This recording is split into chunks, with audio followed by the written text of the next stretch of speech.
Jason Shogren. Dr. Shogren is the Strick Professor of Natural Resource Conservation and Management at the University of Wyoming. He has served as a lead author for the Intergovernmental Panel on Climate Change and is a senior economist on the Council of Economic Advisors in the White House. Today he will talk about incentives and conservation.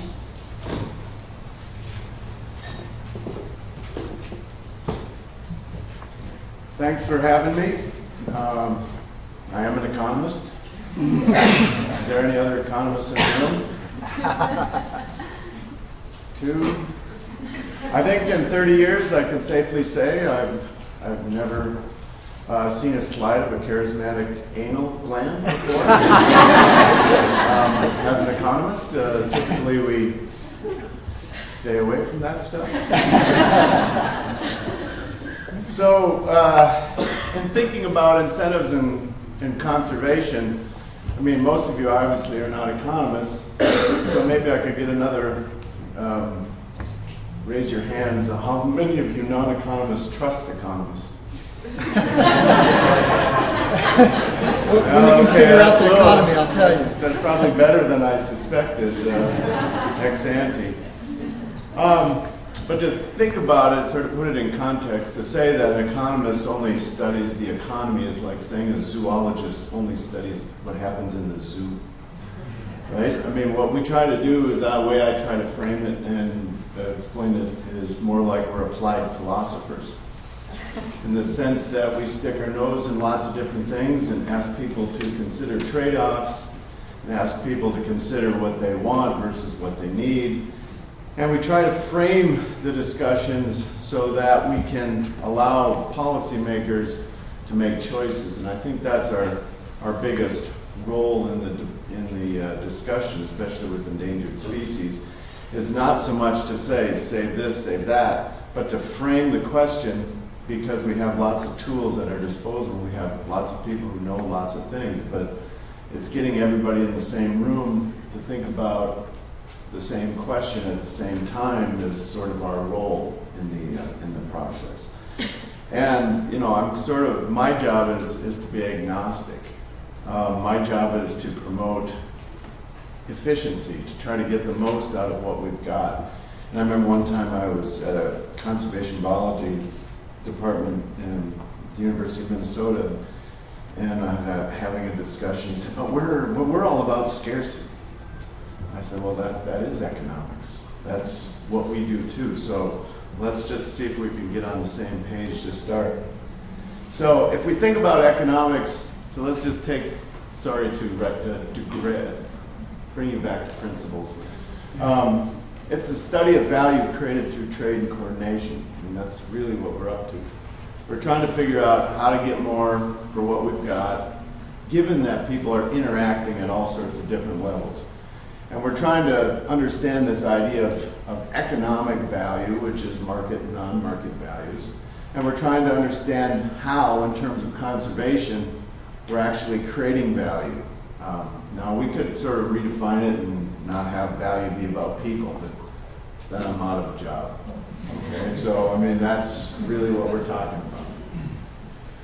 And when we think about economic value, typically we see a lot of this idea of eco-engineering valuation, which is market price times quantity, and we just say P times Q, there's your value, and we're done. But economists get all complicated, and we want to talk about economic valuation, which is the surplus measures, how much you would have paid, but you got to pay less, how much you would have sold it for, but you got more, and we try to calculate these welfare triangles. And what's really important to us is the notion that we have markets to deliver these goods, or we have non-markets, and we've got substitutes, and we've got this general equilibrium, just like your web of life, everybody's flowing through the system. So are they close enough? Not really. And this is the big difference. Boy, this is back to principles, isn't it? So we've got A and B here, which is P times Q. And we're talking about the quantity of conservation here, and we assume there is a demand curve for conservation. For whatever reason it is, we don't care what the demand curve is, that it exists. And we've got a supply, and it's definitely the best we can do, given that we don't have infinite budgets.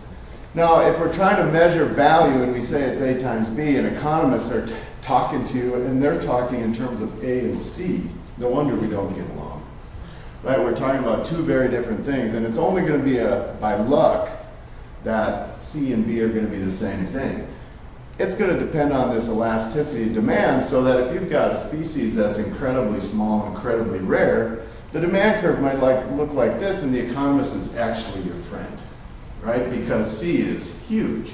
If you go back and you think about that 97 paper in Nature about what's the value of the Earth's ecosystem, and they said about $35 trillion. The economist's reaction to that is, no, that's a serious underestimate of infinity. Okay? Because there is no substitute for the planet, so even economists have got that one figured out. Right? So if we're talking about species that are incredibly small populations, incredibly rare, like the one graph we saw earlier about the 500 spots, that probably the demand curve may or may not look like this, depending on who we're asking. But the value of actually protecting them may well suggest that, the estimates of trying to understand the cost of management versus the benefits that could exist. There could be a lot of benefits in it. We just don't know. We haven't measured them. So what I want to talk about a little bit today is why we think economics matters. And the very first one, I'd say, to me, is probably the most important, because this is the one where we get directly in your face. It's not that you guys do the science and then tell us to mop up and do the cost-effective analysis or do the cost-benefit analysis. For the last, probably as long as I've been doing this, the notion is that, of course, we affect nature, nature affects us. Relative biological parameters matter, but so do relative economic parameters matter. If a species is endangered, it's only strictly a biological phenomenon at this nanosecond. If we go any time out in the future with any kind of development pressure, any kind of human pressure, all the parameters that matter to us should matter to you. They should be in your models. We should have biological parameters in economic models and economic parameters in biological models. Now, I don't want to get all up in your grill here, but I think it's really fundamental, because you've all taken econometrics, you all know about omitted variable bias, and for economists to ignore the biological parameters, we're sort of getting over that. It's taken a few hundred years, but we're getting over it. And now we're kind of coming back at you and asking you to include our parameters in your models to get better, precise estimates of risk. We just don't want to value things for you. We want to actually be in your models to try to estimate, help you get a better estimate. Mike has done some of this work over here. We've done some of it over the last 20 years or so. And the estimates are quite a bit different, order of magnitude different in terms of actual risk versus what's estimated without the economics. Opportunity costs matter. Well, you can't avoid scarcity. And incentives matter, obviously, because social goals and private decisions and information diverge. So when I think about framing conservation questions, I go through this as my checklist. If we're talking about a toolkit, this is my toolkit. So what failed? What's at risk? What's the conflict? Can we coordinate? Can we cooperate? Can we control it? Should we monetize the non-market goods? And can we prosper and do better for all creatures, which is sort of the bottom line. And so I go through my little checklist here in trying to frame this discussion if I'm going to give advice to a policymaker who has to make a very hard decision.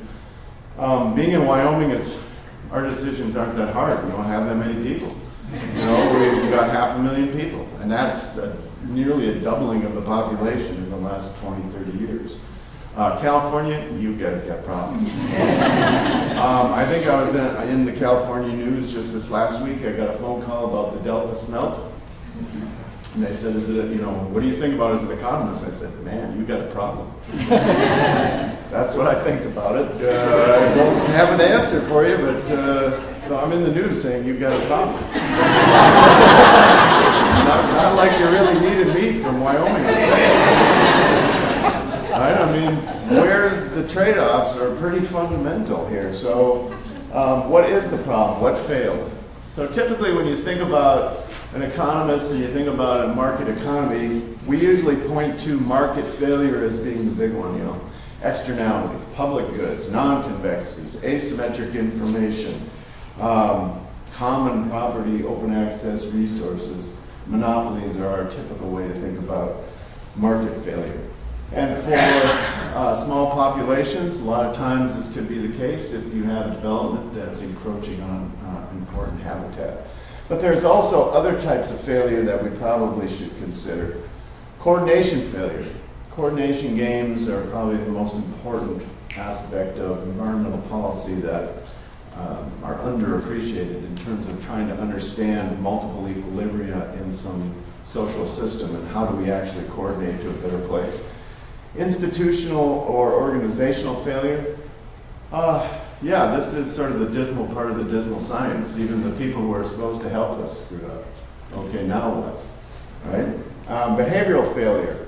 You guys have probably seen a lot of books out there in the press like Predictably, Irrationality, and Nudge, and all this sort of behavioral economics. I'm an economist who's interested in behavior. I'm not necessarily a behavioral economist, but the questions are, you know, Kahneman and Tversky and all the work on trying to integrate psychology and economics to try to understand some of these problems is probably relevant too. So let me briefly go through these types of failures and what we've done to frame the problem and try to understand, and in the context of endangered species or conservation, and you could take it down to small populations as you will.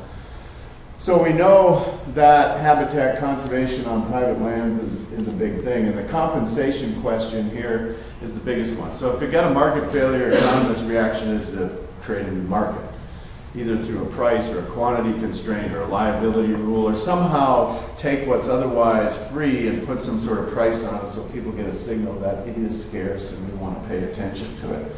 But the compensation question in terms of political reality becomes fairly complicated. You get two ends of the spectrum that are not willing to trade on both ends. You get the middle group who are willing to take money, subsidies for conservation easements and that sort of thing, and actually be able to trade. I'm a board of trustee member for the Wyoming branch of the Nature Conservancy.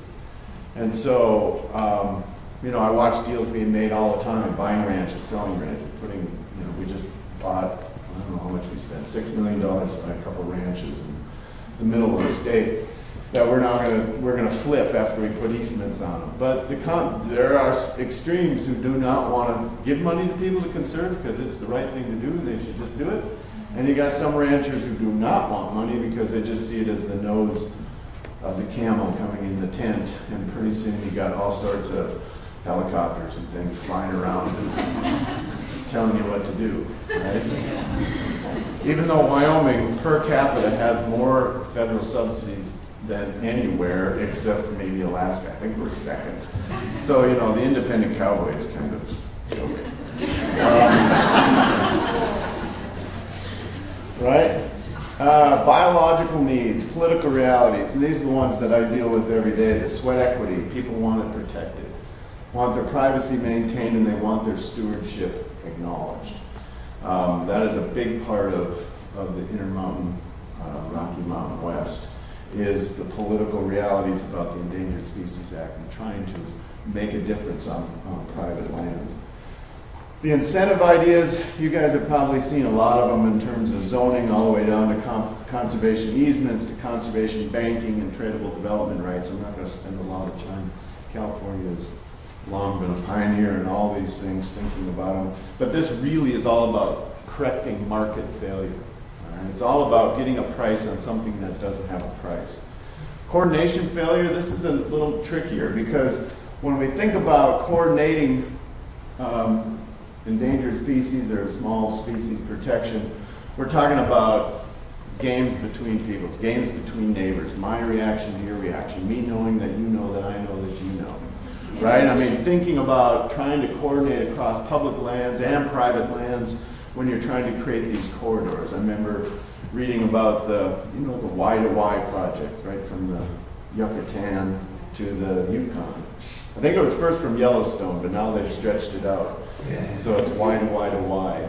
And thinking about how do you coordinate and build these corridors over private and public lands when we only have so many Ted Turners, right? You can only buy so much land. We don't have, you got a couple guys in Wyoming who own a few, half a million acres, you know, but there's not that many that can pull that off.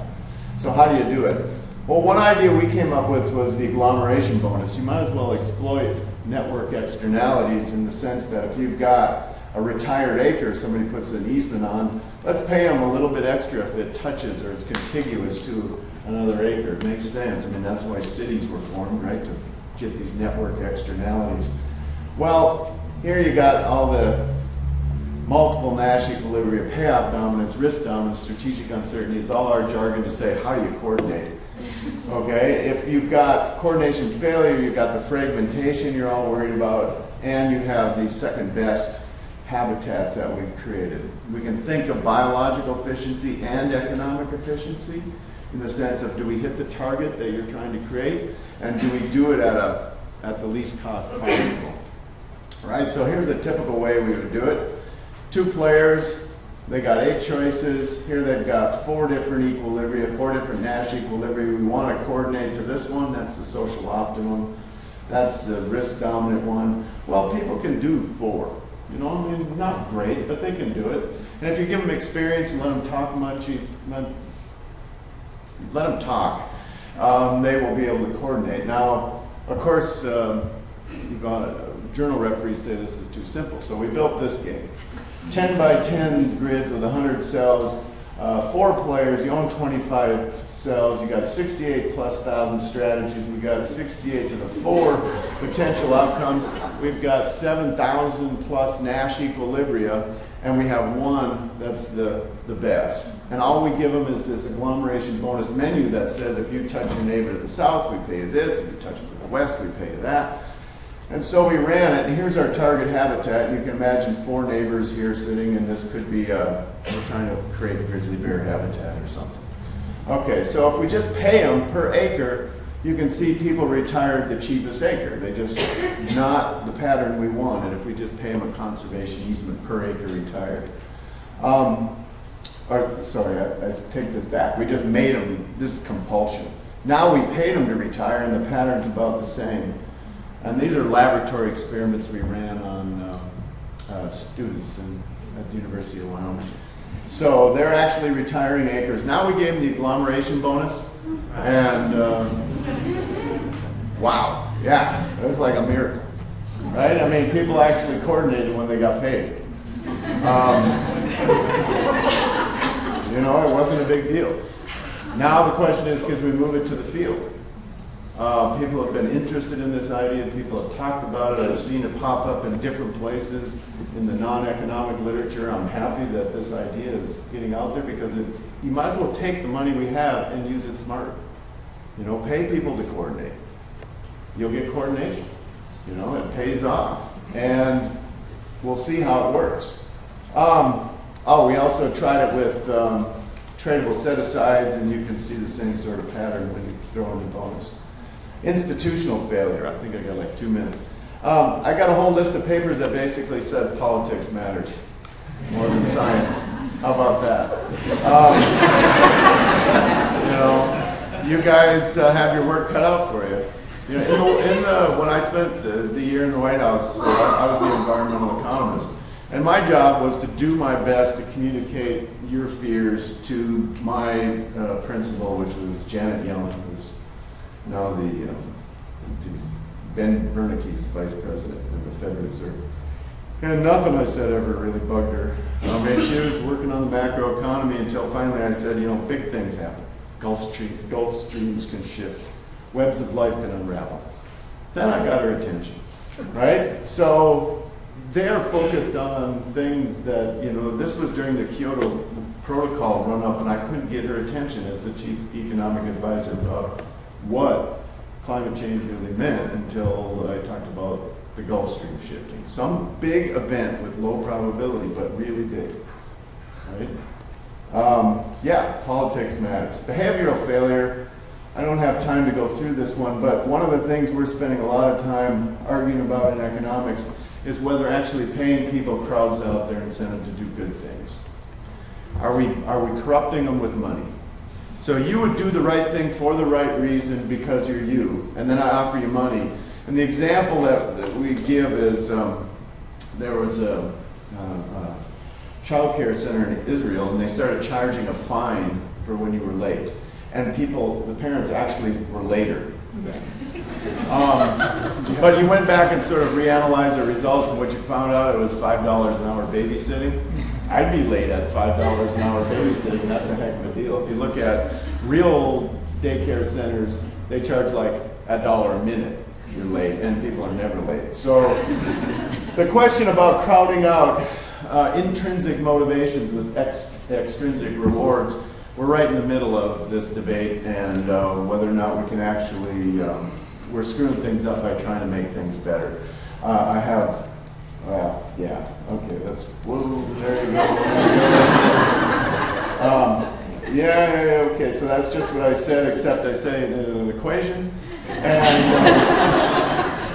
I've got more equations, and let's get to the end here. Okay. So market failure, we've already talked about that. Zoning, taxes, cap and trade, species banking. Coordination failure, thinking about agglomeration bonuses, focal points, thinking about Schelling's ideas in terms of how do you get people to coordinate. Institutional failure, I'm going to leave you guys on your own on this one. I mean, it's the people we put in. You know, I'm Fish and Wildlife Service, please don't take that personally. But I mean, if this is what we're talking about in terms of setting priorities, the last one, this behavioral failure, is sort of an interesting idea of nudge and soft paternalism. And the soft paternalism argument, if you're not familiar with it, is sort of the new wave. Old paternalism is, I know what's good for you and I'm here to help. New soft paternalism is, you know what's good for you, I'm here to help. Right? And so the idea, if you go to stick.com, have you guys ever gone there? Anybody gone there? Okay, so have you put any money on it? My buddy did. Okay. Okay, and you're the referee. So here's the idea. You want to lose weight, you put your credit card on there and you put $1,000 that if you don't lose weight, it goes to the I Love Rush Limbaugh Society. Right? So, or if you love Rush Limbaugh, it goes to the Re-elect Obama Society. It doesn't matter. You put it towards something you don't really want the money to go to. And so here I am to help you achieve your goal by making you commit to this. And so then you have a buddy who monitors your behavior. So can we use this type of soft paternalism for small populations? Can we actually get people that we want to commit to this sort of stuff to put their assets involved in this? Yeah, if you believe Thaler and Sunstein, this is the way we want to organize it. So thanks for having me. I appreciate it. And I'm done. Thank you.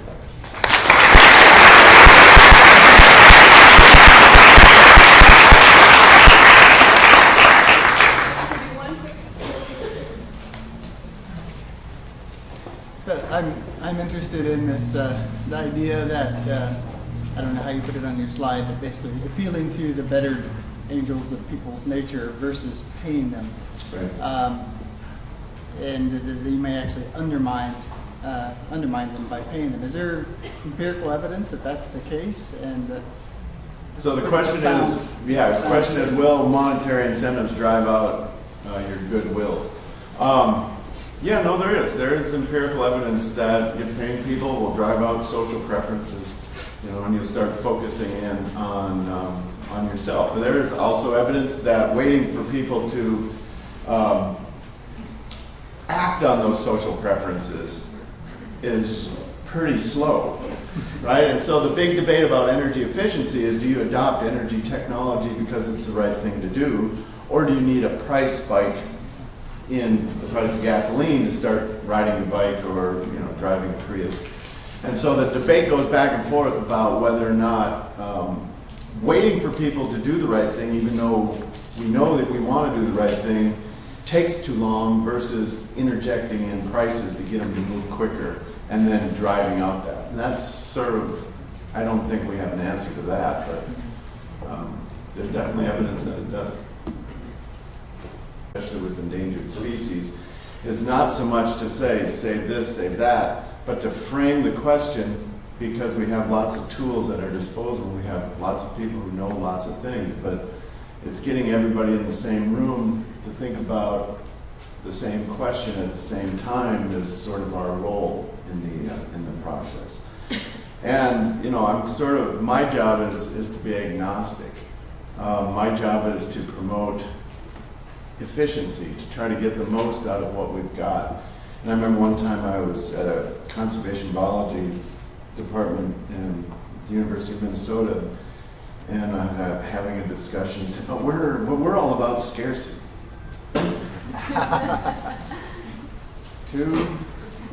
I think in 30 years, I can safely say I've never seen a slide of a charismatic anal gland before. As an economist, typically we stay away from that stuff. So, in thinking about incentives in conservation, I mean, most of you obviously are not economists, so maybe I could get another, raise your hands. How many of you non-economists trust economists? When you can figure out the economy, I'll tell you. That's probably better than I suspected.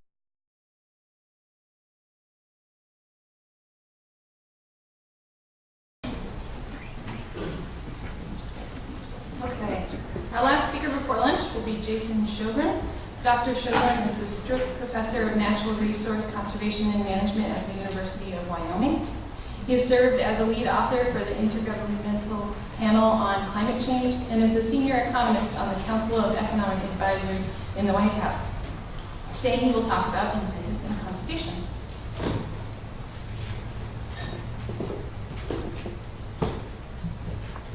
Thanks for having me. I am an economist. Is there any other economists in the room? I said, well, that is economics. That's what we do too. So let's just see if we can get on the same page to start. So if we think about economics, so let's just take, sorry to bring you back to principles. It's the study of value created through trade and coordination. I mean, that's really what we're up to. We're trying to figure out how to get more for what we've got, given that people are interacting at all sorts of different levels. And we're trying to understand this idea of economic value, which is market and non-market values. And we're trying to understand how, in terms of conservation, we're actually creating value. Now, we could sort of redefine it and expected ex ante. But to think about it, sort of put it in context, to say that an economist only studies the economy is like saying a zoologist only studies what happens in the zoo. Right? I mean, what we try to do is, the way I try to frame it and explain it is more like we're applied philosophers. In the sense that we stick our nose in lots of different things and ask people to consider trade-offs, and ask people to consider what they want versus what they need. And we try to frame the discussions so that we can allow policymakers to make choices. And I think that's our biggest role in the discussions.